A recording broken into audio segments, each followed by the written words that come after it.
Salasar society Walford garden colony के बीच road के हो इस विवाद रहवासी मन करीन प्रदर्शन।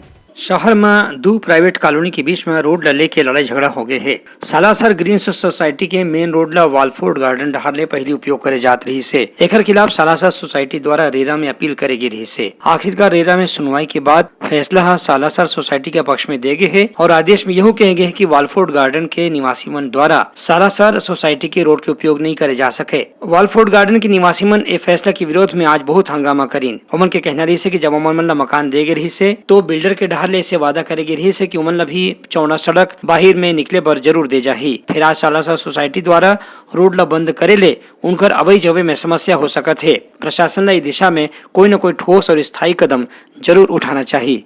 ब्यूरो रिपोर्ट उत्तलंघा न्यूज।